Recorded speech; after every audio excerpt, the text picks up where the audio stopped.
भक्तामर स्तोत्र में अष्ट प्रातिहार्यों का संदर्भ चल रहा है। प्रातिहार्य वो कहलाते हैं जो सामान्य जनों को प्राप्त नहीं होते। तीर्थंकर प्रकृति के उदय में उन अरहंत परमात्मा के लिए कुछ महिमा बोधक चिन्ह दर्शाए जाते हैं, जिन्हें प्रातिहारी कहा जाता है। आज आप पुष्प वृष्टि प्रातिहारी को अच्छे से समझेंगे। पुष्प वृष्टि का मतलब है जहां पर समोसरण लगा हुआ है वहां पर आकाश से पुष्पों की वर्षा होती रहती है। ऐसा पुष्प वृष्टि प्रातिहार्य। उच्चारण करें पहले मिलान के साथ। मंदार सुंदर नमेरु सुपारिजात संतान कादि कुसुमोत्कर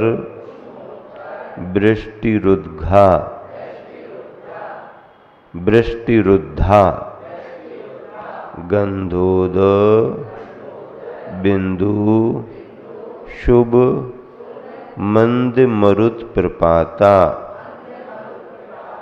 दिव्यः दिवः पततिते बचसाम ततिर्वा।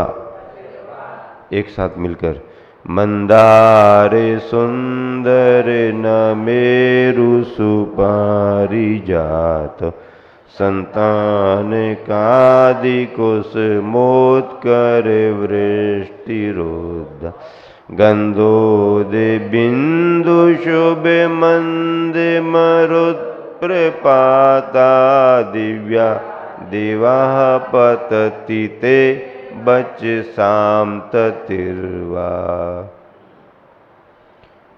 गंधोद बिंदु, गंध और उद बिंदु। उद बिंदु जल की बूंद, उद उदक, उदक कहते हैं ना, उद बिंदु जल की बूंद। कैसी? गंध सहित सुगंधित जल की बूंदों। क्या? गंधोद बिंदु का अर्थ क्या हो गया? सुगंधित जल की बूंदों। और शुभ मंद मरुत सुखकर मंद मंद पवन के साथ। कैसा पवन?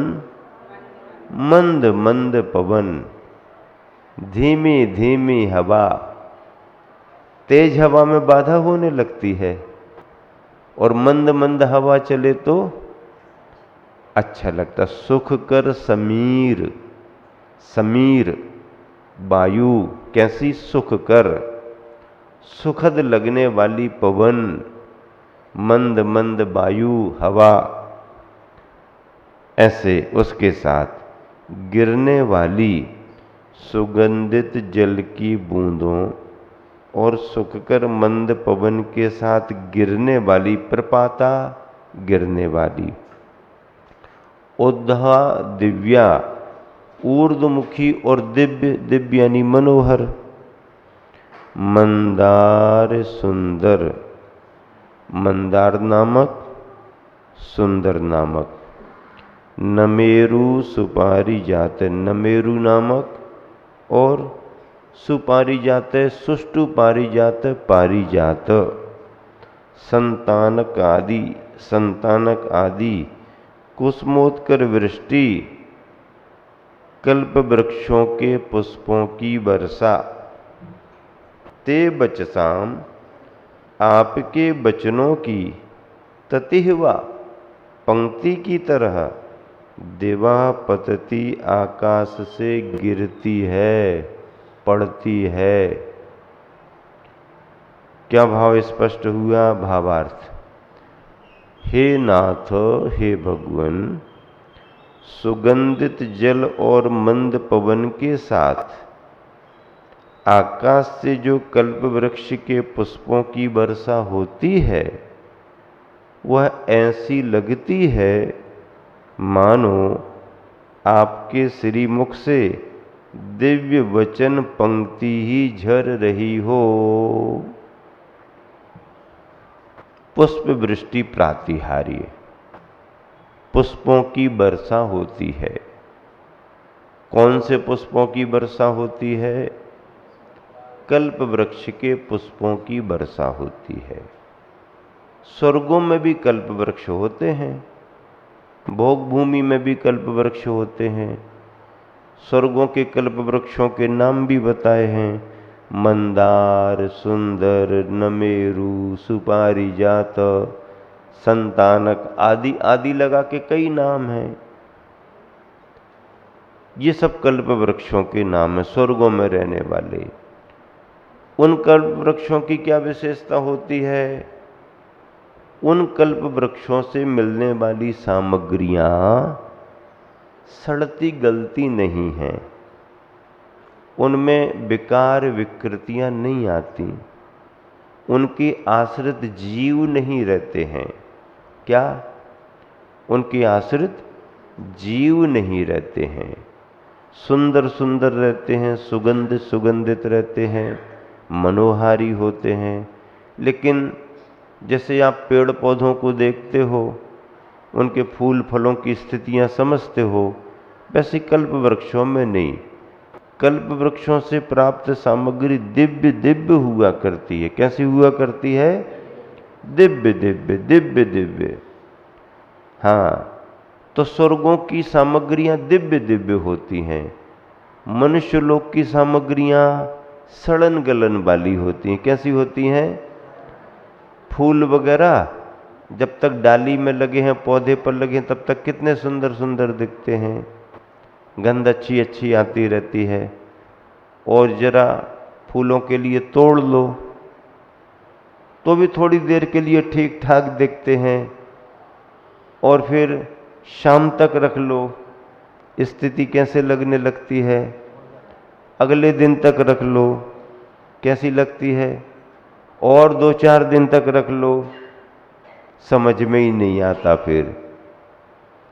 अरे फूल तो छोड़ो, आदमी इंसान की भी बात करो तो जो ठीक ठाक दिखने वाला शरीर है, यह भी अगर आयु कर्म निकल गया तो फिर स्थिति क्या बनती है? जीव निकलने के बाद कितना ही अच्छा शरीर हो, कितना ही बलिष्ठ हो, कितनी स्वस्थ हो, लेकिन धीरे धीरे अंदर से परिवर्तन होने लगता है, अंदर से परिवर्तन होने लगता है। और फिर ज़्यादा देरी हो जाए या 1-2 दिन हो जाए और प्रबंध उचित ना हो तो सड़न गलन भी समझ में आने लगता है। ये शरीर की स्थितियां होती हैं।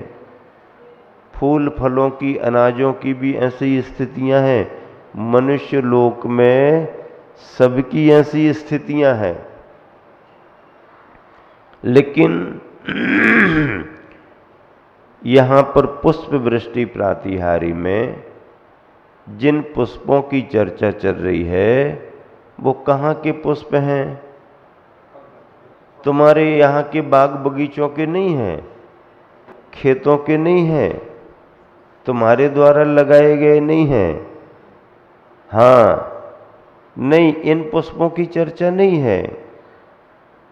ये पुष्प तो जीवों के आश्रय स्थान हैं, सड़ने गलने के स्वभाव को लेकर के हैं, जरा में ही मुरझा जाते हैं। तो किन पुष्पों की बात चल रही है? स्वर्ग में रहने वाले कल्प वृक्षों के पुष्पों की बात चल रही है। मंदार, सुंदर, नमेरु, सुपारिजात, संतानक आदि ऐसे पुष्प गिरते रहते हैं। उन पुष्पों के गिरने से किसी को बाधा नहीं होती, बल्कि अगर आते जाते समय किसी के ऊपर वो पुष्प गिरे तो उसको बड़ी प्रसन्नता का अनुभव होता है, सुखद अनुभव होता है, बाधा नहीं होती उनसे। कैसे गिरते हैं पुष्प? मंद मंद पवन और सुगंधित जल की बूंदों के साथ गिरते हैं। बहुत अच्छी बात बताई गई है। तो ऐसे पुष्पों की वर्षा क्या दर्शा रही है? जैसे समोसरण में विराजमान हैं भगवान और दिव्य ध्वनि के समय उनके मुख से वचनों की पंक्तियां झर रही हो, शब्दावली निकल रही हो, ऐसे झर रहे हैं पुष्प, तो ऐसे लगते जैसे भगवान की वाणी ही खिर रही हो, गिर रही हो। ऐसा दृश्य यहां पर बतलाया गया है। अब ये तो स्वर्गों के कल्प वृक्षों की चर्चा हो गई, लेकिन भोग भूमि में भी कल्प वृक्ष होते हैं। जो मनुष्य लोक माना गया है, जहां पर मनुष्य और त्रियंच रहते हैं, उस भोग भूमि की चर्चा है। अच्छा, कल्प वृक्षों से प्राप्त होने वाले पुष्प अचित्त रहते हैं, सचित्त नहीं रहते हैं। कैसे रहते हैं? अचित्तपने को लेकर के होते हैं। भोग भूमि में रहने वाले कल्प वृक्ष कितने हैं? 10 प्रकार के। कितने हैं? 10 प्रकार के। उनके नाम कौन कौन से? देखो, ग्रहांग, भाजनांग, भोजनांग, पानांग, वस्त्रांग, भूषणांग, माल्यां, दीपांग, ज्योतिरांग और तूर्यांग। ये 10 प्रकार के कल्प वृक्ष कहाँ बताए? भोग भूमि में। कल्प वृक्ष का अर्थ आपने कामना की तो आपकी इच्छा की पूर्ति वो कर देते हैं। वहां रहने वाले जीवों के आवश्यकताओं की पूर्ति वो कल्प वृक्ष करते हैं। अब ग्रहांग का अर्थ क्या है? विभिन्न प्रकार के उत्तमोत्तम गृह यानी घर देने वाले होते हैं। वे कल्प वृक्ष कैसे होते हैं? विभिन्न प्रकार के उत्तमोत्तम घर प्रदान कर देते हैं। न तुम्हें इंजीनियर को बुलाने की जरूरत, न नक्शा बनवाने की जरूरत, न ठेकेदार को कॉन्ट्रैक्ट देने की जरूरत, न ईंट चूना गारा सीमेंट सरिया का विकल्प, कोई विकल्प नहीं। हाँ, इस डिजाइन वाला घर मुझे चाहिए, वहां से घर निकल करके आ जाएगा। आप जहां चाहो रख लो।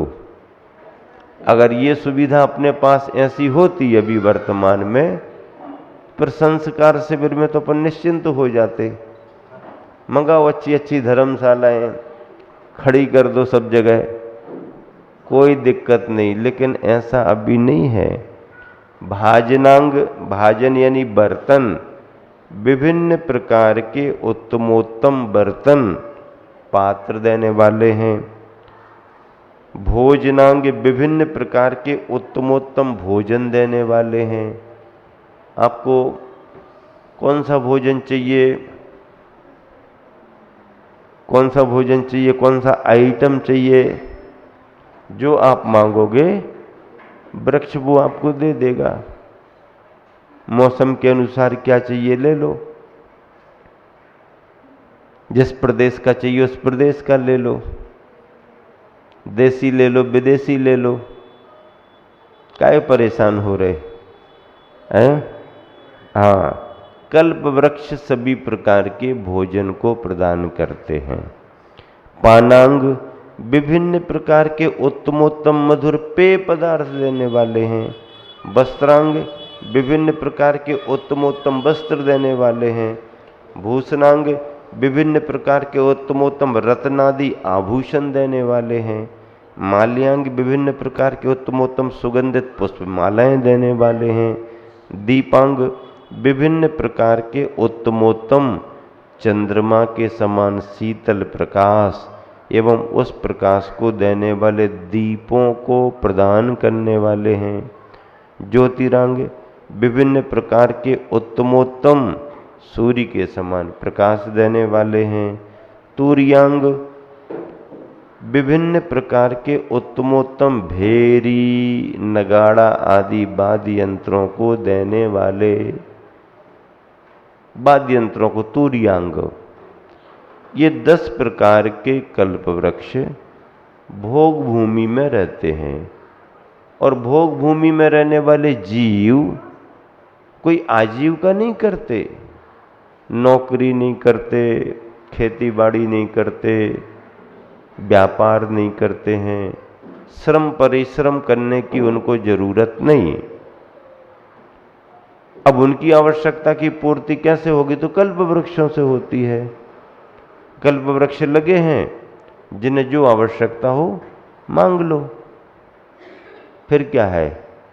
आप तो सोच रही है बहुत बड़ी अच्छी व्यवस्था है, हमारी पिंडरी में ऐसे कल्प वृक्ष लगे होते तो हम मांगते नहीं, हम तो उसको उखाड़ करके अपने घर में ही ले आते। क्या अगर इस व्यक्ति को ऐसा मौका मिलता तो कर्म भूमि के मनुष्य ऐसे लोभी लालची हैं कि मांगना तो कौन जाए बार बार मांगने। हम मांगने के उसके पहले ही किसी ने मांग लिया तो अपन तो चलो उसको खोद करके अपने घर के आंगन में लगा लो, बस दरवाजा बंद कर लो, कोई आएगा ही नहीं, जो कुछ मांगना अपन मांगते रहो। ये लोभी लालची इंसान है। कर्म भूमि में है ये सब, भोग भूमि में संतोषी प्राणी होते हैं। संयम नहीं होता वहां, लेकिन संग्रह वृत्ति भी नहीं है, कसायों की तीव्रता भी नहीं है, लड़ाई झगड़ा भी नहीं है, बैर बुराई भी नहीं है, किसी का हड़पने का भाव नहीं है, किसी को धोखा देना, छल कपट करना, ये भोग भूमि में नहीं है। ये सब कर्म भूमि में है। तो ऐसे 10 प्रकार के कल्प वृक्षों से भोग भूमि के जीवों का काम चलता। स्वर्ग में रहने वाले कल्प वृक्षों से दिव्य दिव्य सामग्री लेकर के इंद्रादि देवगण पूजा करते हैं, और वहां के कल्प वृक्षों के पुष्प समोसरण में निरंतर मंद मंद मंद मंद पवन के साथ और सुगंधित जल की बूंदों के साथ समोसरण में गिरते रहते हैं। दोहा पढ़िएगा सब जन मिल करके। मंद मरुत गंधोदयुत सुर तरु सुमन अनेक, गिरत लगे बच पंक्ति ही नभ से गिरती नेक। मंद मरुत गंधोदयुत सुर तरु कल्पवृक्ष सुमन अनेक, गिरत लगे बच पंक्ति ही नभ से गिरती नेक। किस तरह इस श्लोक का भाव पूरा हुआ।